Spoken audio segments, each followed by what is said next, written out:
So I'm going to be talking about how you can eject planets and how planets can retain their circumplanetary disks. Okay? And so I have this image here. This is a snapshot of one of my simulations I'll show a little later. But does anyone know where they think the planet is in this screenshot? The little one, right? Oh, right there. Okay. And so in this simulation, and skip to the conclusion, is that planets can be ejected from their host disks. And as they're ejected, they can actually retain their circumplanetary disk. Okay. So Belinda did a nice introduction already. So we know that there's disks around free-floating planets. This was a plot showed on the first day is that there's actually a higher fraction of disks around lower mass objects. So the question I want to answer as a dynamicist is, how can you actually form the disk, right? We see the disks around free-floating planets, but how do we actually get there? Do they form in isolation or are they ejected? So I've used 100% of my artistic ability to make this figure. And so this is kind of the idea I had in mind. This is work with, I talked about last Rogue Wars 1, actually with Will and Matthew, is how can you actually eject the planet? So in this case, I have a planet that's embedded in the circumplanetary disk initially. It opens a gap. It forms a circumplanetary disk. You can have a passing star, a flyby encounter. This flyby encounter can, say, eject the planet, and that planet could maybe retain its CPD. And so we can maybe actually test how these planets are actually formed from maybe their sizes of their disks. So if you assume, say, an object is formed in isolation, the disk should be much more massive or much more larger in size than, say, a disk that's ejected. We think it should be more truncated. So we can actually try to test that. So flybys are actually quite common, right? So here's an image of the Taurus star-forming region. The orange shows just basically the density of the stellar density. I want to point one system in particular. Is this RW Auriga, okay? And if we zoom in, this is in a relatively low dense region in this cloud, okay, in this region. But if we zoom in on this system and we actually look at the disks, we see that there's actually a flyby happening, okay? So these two stars have been observed to be on a parabolic orbit. So this is a flyby in action. They both have disks and they're both perturbing their disks. So even in low dense regions, we still see signs of stellar multiplicity. We still see signs of stellar flybys. So when a flyby comes in, based on its periastron, its closest approach, it will have a greater effect onto the disk structure. So if the periastron is further out than the initial disk outer radius, they'll just produce these spirals. For a more grazing encounter, where your periastron is closer to the disk, you get a more intense perturbation onto the disk. You form these really strong spirals, and you can actually maybe capture material from the flyby disk. In the most extreme case, you can have a penetrating encounter where you can just disrupt the disk a lot. So the probability of flybys has been discussed by Falzner around 2013, which shows, if you look at this plot here, is the probability of flyby encounters as a function of age. So in the first few million years, you can have about a 30% chance to have a stellar flyby. And if we we know that the disk age is about 1 in 10 million years. And so we expect that these stellar flybys should be encountering systems that have disks and have planets. So we know a gallery of about 8 systems that we think are flyby candidate systems, right? So I'll just point a nice one here is UX tau. Is that the flyby candidate is on the southern part of the image. You have a bridge of material connecting from the primary to the flyby candidate. Okay? And so all these 8 systems we think are actually flybys in action. These images have already been shown previously, but we know that disks can be born planets can be born in disks, and they can carve gaps in their disk, and they can have circumplanetary disks. So these are 2 examples that you have planets with CPDs, and we know that flybys can interact during the disk phase. So it's natural to think that planets could affect these disks that actually already have planets, and these planets have circumplanetary disks, and these circumplanetary disks could be ejected. So just going back to my very nice cartoon, So here's the picture I want to try to simulate, is that I'll start with a planet that's embedded in the disk. It has a CPD. I have a flyby that'll come in, it will eject the planet, and we see if it can retain its disk or not. And we can try to estimate the disk size based on the simulations. So before I get into the disk, we're going to start very simple with in-body simulations. There's 3-body simulations. So I use rebound. I'm modeling 50,000 simulations, so I'll show you that in the next slide of the results of those 50,000. But here's the kind of the setup here. I have a central star. I have a planet that's orbiting the star, and I have another star here that's on a parabolic orbit. It's the flyby. And so I will vary, in these 50,000 simulations, I'll vary the closest approach of the flyby, this RP. I change the inclination of the flyby orbit and the true anomaly. So you can see that during the close encounter, the planet will be unbound and become a free-floating planet.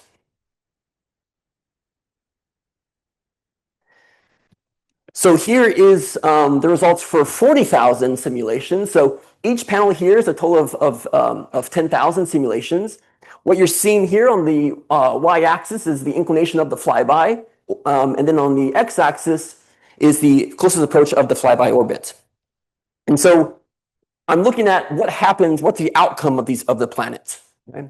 And so the gray regions here show that the planet will stay remain bound to the central star. The red regions, the planet's actually captured by the flyby star, and the blue one is it's ejected. Okay? And so you can see that a lot of times they say, like, if it's like comes in at 120, we can get this blue region where the planet's actually ejected. But you can see it kind of oscillates between blue and red, blue, red, blue, red. So that's because it depends on the true anomaly of the planet. And so here I'm changing the initial true anomaly for different orientations, which means the timing of that RP, the closest approach to the planet in its orbit, will change, and that will give a different outcome. But what we see here is that we do have some parameter space where we can get an ejection. So I'm using these large in-body simulations to basically know where I think the planet should be ejected, and then I can use that for my hydro simulations. And so here's another plot here just showing if I change the true anomaly of the planet as a function of the closest approach of the flyby, I do get different outcomes based on the true anomaly of the planet. So we have a kind of parameter space where we think we know where the planet should be ejected. So now we can run hydro simulations. So I use smooth particle hydrodynamics. I use the code called Phantom. So in this case, before we get to actually modeling the circumstellar disk with the planet embedded, we're going to do something more simple. So I'm going to start with a central star here, which is blue. Sorry, it's kind of hard to see. And here's my planet, and I just start with a circumplanetary disk. Okay, so no circumstellar disk, this is a circumplanetary disk. And I have a flyby here that will be on the parabolic orbit. And so this is kind of an unphysical initial condition, but I just wanted to see what happens to the planet. I apologize, the movie is pretty quick, but you can see the planet will get shot to the right side of your screen, and that planet will become ejected, and it can actually retain its disk. So in these simulations, I'm going to change vary the RP, the closest approach of the flyby, and also the initial true anomaly of the planet. So I have a suite of simulation results here. It's going to look very messy, so I apologize. But each of these simulations are centered on the flyby, or sorry, centered on the planet. Okay, so the planet always starts with a circumplanetary disk. I have different orientations of the true anomaly of the planet and also the closest approach of the flyby. And so we see what happens to the circumplanetary disk. Okay, so it's very laggy. Okay, doesn't matter. So a lot of cases, there's three outcomes, right? The circumplanetary disk can survive. Okay, the planet's ejected, or the planet's captured by the flyby star, or it remains bound to the central star. Okay, and so if I highlight these simulations here, so these are ones that the planet is ejected and it retains its disk during the ejection. Okay, all these other simulations here shows that the disk is not maintained, and it's either because it's bound to the central star, it becomes very, very eccentric after the encounter, or it's captured by the flyby star and it can't retain its disk either because it's very eccentric.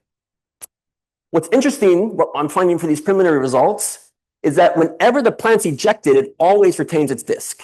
There's not a single a simulation that shows the planet being ejected and does not have its disk.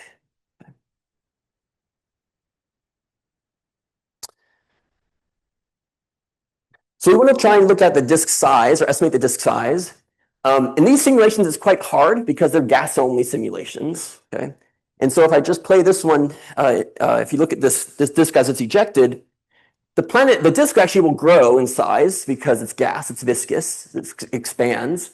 And so in these simulations, it's quite hard to estimate the disk size. So the way to do that is to run these with gas and dust, which I'm currently doing, but didn't have time to show the results. Okay.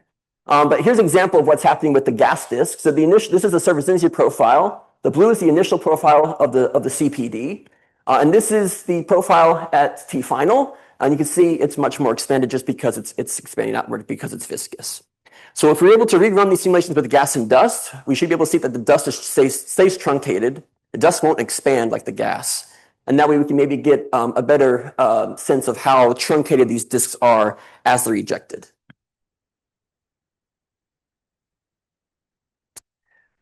So those previous simulations were kind of not realistic, right? Because I'm just starting with a CPD. I don't have a circumstellar disk. So now I'm going to start with a circumstellar disk. A planet's embedded, okay? This is a very expensive simulation, so I'll explain why. So here's my initial condition here of my disk. I'm starting with a pre-carved gap. There's a prescription from Duffel in 2015, which is based on your planet, the mass of your planet, the location of the planet, and also your disk properties. And so you can actually start with a pre-carved gap in your simulations. The reason I do that is that I don't want to waste time building the gap because that takes a lot of time. So I kind of want to already start in a steady state, a quasi-steady state solution. And so I start with a pre-carved gap. I have a planet here. If I just play this movie here, the planet will orbit around. And it's a co-rotating frame, so it appears the planet doesn't move. But you can see that we form a CPD naturally in these simulations. And these simulations are actually very high resolution. So we use this adaptive particle refinement, APR, in Phantom, where we center these adaptive particle refinement zones around the planet. And so basically it's just particle splitting, right? So I have 3 levels of refinement here. So each time a particle passes through one level of refinement, it splits into 2 particles, okay? And so on and so on. And so we can get very high resolution around the CPD. So these are actually much more higher resolution simulations than those previous ones I showed. And so now we want to see what happens when we have a stellar flyby in this type of simulation. So this is a much more realistic setup. I apologize, these movies are actually pretty quick, so I'll play it a couple times. But I have 3 panels here, all the same simulations. The left one is centered on the central star. The middle panel is centered on the planet. And the right one is centered on the flyby star. So if I play this movie, again, I'll play it a few times. The planet will orbit around as a stellar flyby comes in. It ejects the planet, and we can actually maintain the disk around the CPD. I'll play that one more time. And so you can see as it's ejected, it's still rather truncated. Okay. So we actually look at the signal profile for this simulation. The blue is the initial profile of the CPD, which is embedded in the disk. And then the orange one here is the one right after as it's ejected. You can see it's much more truncated previously than when it was embedded in the disk. Again, these are just gas-only simulations. So we should expect the size of the disk to expand over time. I want to try to connect the disk size to maybe the formation mechanism of these free-flowing planets that have disks. So this is my first attempt. This is very preliminary, so if you have any suggestions, please let me know. So what I've done here is I've plotted just 4 brown dwarf disk sizes. If anyone knows any catalog that has more brown dwarf disk sizes, please let me know. But they're relatively large, so we think that if you're forming your object in isolation, they should have a much larger disk. Okay. And just for reference, I plot my simulation here, say it's like 5 AU-ish, right? Again, this is just a gas, so it's not like a direct comparison. But if I plot my FFP here that has a disk that's been ejected, it's much more truncated versus, say, disks that are formed in isolation. So perhaps if we're able to measure disk sizes we can actually maybe distinguish the formation mechanism of these free-floating planets. Okay. And so I'll leave my summary up here. Again, this is really preliminary work. So if everyone has any suggestions, please let me know, or you can send me an email. I'm happy to take any questions. Thank you. Hi, very nice talk. So I have a couple of questions related to the distance you use for the periastron of the close encounter. Why is that the distance, or for example, a little bigger, because you will get more or less the same result, for example, for 400 or 500 AU. And the second one is related to how much of the mass is accreted by the planet, if you have this, of course, in your code, and by the star, and therefore, what is the distribution after this violent scattering? Okay, yeah. So yeah, for the first question, the closest approach, if you keep increasing your closest approach where it's much further away from the disk, the probability to actually get an ejection is dramatically decreased. So I did refer back to that Fowler and all that they had like 30% chance, but that's within an RP of 1,000 AU. If you have an RP within 100 AU, it drops to maybe like 10%. So there's still a decent chance to get a periastron distance that close. And for your second question about the accretion rates, I haven't measured those yet, but that's doable. I have the data, I just haven't done that. Yeah. Thank you.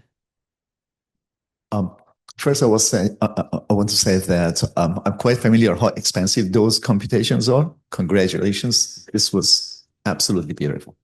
So two questions. First, at a certain point, you mentioned that the disks, they expand. I think I missed it. Are you talking about the disk around the planet or the disk around the star?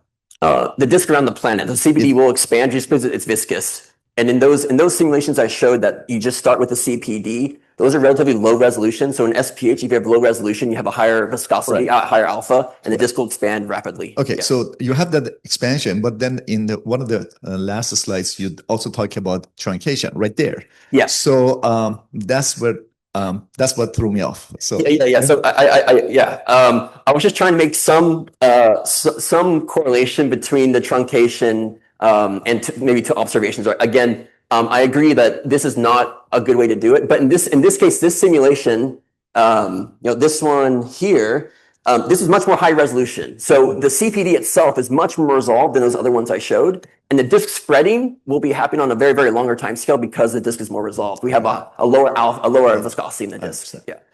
If we have time, can I ask one other question? Yeah. Yeah. Okay. So at the very beginning, you talk about the probability of a second star passing by and 30% for solar type stars. Yeah.